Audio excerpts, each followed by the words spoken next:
Bonjour à tous, dans cette vidéo, je vais vous parler des fruits qui peuvent diminuer le taux d'acide urique et à privilégier pour la goutte et de ceux qu'il faudra essayer de limiter un maximum puisqu'ils vont au contraire contribuer à augmenter votre taux d'acide urique et donc le risque de goutte.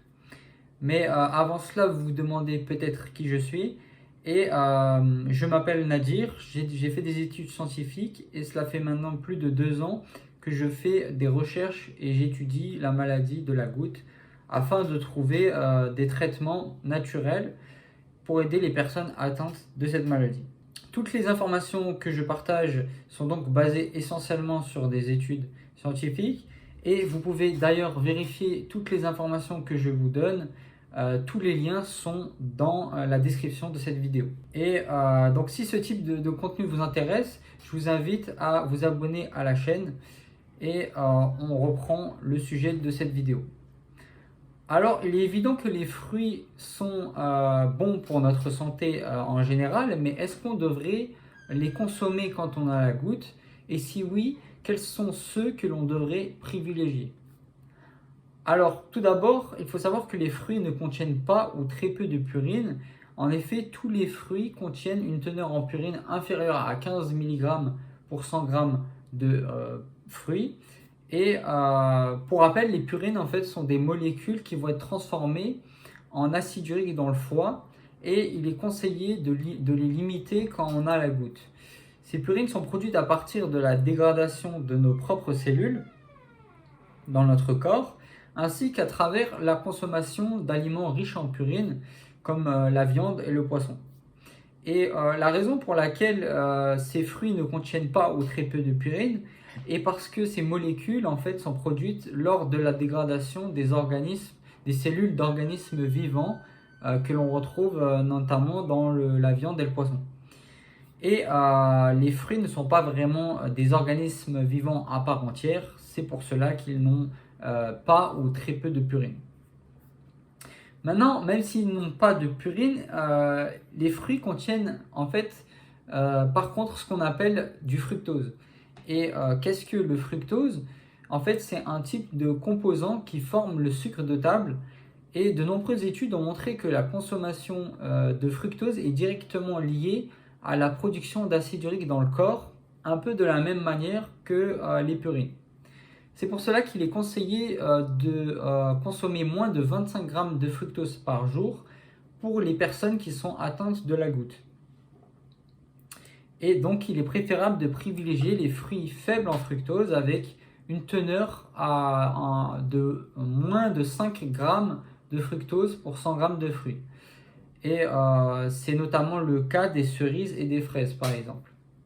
Tandis qu'il est préférable de limiter la consommation de certains fruits qui contiennent plus de 10 g pour 100 g de fructose, comme les dattes, ainsi que d'autres fruits secs.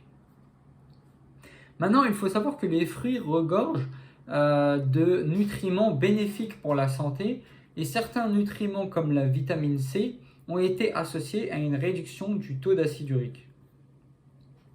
Il y a en particulier un composant que l'on retrouve dans certains fruits qui s'est avéré très efficace contre la goutte. Ce composant s'appelle les polyphénols. Alors pourquoi les polyphénols sont-ils si bénéfiques pour la goutte?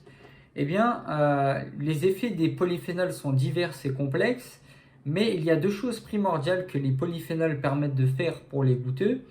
La première, c'est qu'ils permettent d'inhiber l'enzyme appelée xanthine oxydase. Cette enzyme est responsable de la production d'acide urique dans le foie. Et donc certains polyphénols tels que la quercétine, contenue notamment dans la pomme, permettent de limiter la production d'acide urique dans le corps en limitant l'activité de cette enzyme. Ce qui permet donc de réduire son taux d'acide urique à court terme. Maintenant, la deuxième fonction impressionnante que les polyphénols ont est leur capacité à restaurer l'équilibre intestinal. Et pour ceux qui ne le savent pas, c'est justement un déséquilibre intestinal qui a causé le développement de la goutte en premier lieu. Justement, pour en apprendre plus sur ce sujet, j'ai créé une vidéo là-dessus qui va vous permettre d'apprendre tout simplement ce qui a causé réellement la goutte et comment il est possible de la guérir. Et vous pouvez accéder à cette vidéo normalement ici ou en dessous de la vidéo dans la description.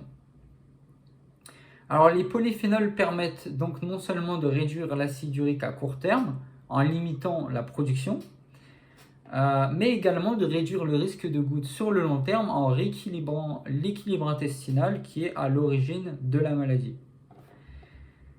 Donc c'est d'ailleurs pour cette raison que certains fruits comme les cerises peuvent grandement réduire les crises de goutte. Il y a notamment une étude qui a démontré que le concentré de jus de cerise, donc avec une cuillère à soupe 2 fois par jour pendant 4 mois, a réduit le nombre de crises de goutte d'environ 5 crises à 1,5 crises sur une période de 4 mois.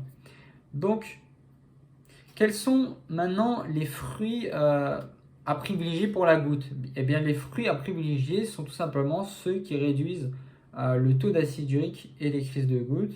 Ce sont ceux qui ont une teneur en fructose inférieure à 5 grammes pour 100 grammes et contiennent une bonne quantité de polyphénol. Et c'est d'ailleurs le cas de beaucoup de fruits rouges tels que les cerises, les baies, les myrtilles, les fraises, les framboises, etc. Mais vous avez également d'autres fruits qui sont très bons. C'est par exemple les noisettes, l'avocat ou encore l'abricot. Alors si vous voulez la liste complète des fruits à privilégier, sachez qu'il y a un lien dans la description vers mon article de blog où là vous aurez accès à un tableau complet. Maintenant, les fruits à consommer avec modération sont ceux qui ont une teneur en fructose comprise entre 5 grammes et 10 grammes pour 100 grammes de fruits. C'est le cas notamment de beaucoup de fruits qu'on consomme régulièrement, tels que la banane, la pomme, le raisin, etc. Et enfin, il y a certains fruits qui sont à éviter ou limiter un maximum. Ces fruits ont une teneur en fructose supérieure à 10 grammes pour 100 grammes. Et c'est le cas notamment des dattes et d'autres fruits secs, tels que les raisins secs. Mais c'est aussi le cas des confitures à base de fruits, comme la confiture de fraises ou d'abricots. Alors, les jus de fruits sont-ils bons pour la goutte? En fait, les jus de fruits, ça dépend parce que les jus de fruits industriels, en fait, ont souvent des sucres qui leur sont ajoutés et d'autres additifs. C'est pour cela qu'ils sont généralement plus néfastes que les fruits entiers. Et le jus d'orange que l'on retrouve au supermarché, par exemple, a été associé à une augmentation du risque de goutte d'environ 141%, avec une consommation de 1 verre par jour. Toutefois, si vous décidez de préparer votre jus d'orange à la maison, en gardant le pulpe du fruit et sans rajouter de sucre, alors sachez que le jus d'orange n'augmente pas le risque de goutte et peut même le diminuer selon une étude.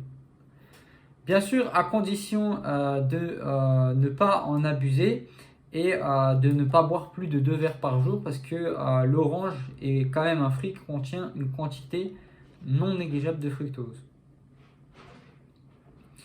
Et une autre chose à mentionner est que le fait de conserver le pulpe du fruit est essentiel puisqu'il est riche en fibres et les fibres ralentissent le processus de digestion, ce qui permet une absorption plus lente et plus régulière du fructose contenu dans ce fruit. Et voilà, c'est tout pour cette vidéo. Vous savez à présent quels sont les fruits que vous pouvez consommer sans craindre les crises de goutte. Et si vous avez apprécié cette vidéo et qu'elle vous a été utile, je vous invite à mettre un like et vous abonner à la chaîne pour ne pas rater les prochaines vidéos. Si vous recherchez une solution pour prévenir et réduire les crises de goutte naturellement, sachez que vous pouvez suivre un régime adapté pour la goutte. Et j'ai d'ailleurs créé un e-book à ce sujet que vous pouvez télécharger gratuitement via le lien dans la description de cette vidéo. En attendant, moi je vous dis à la prochaine pour une nouvelle vidéo. Portez-vous bien. À la prochaine.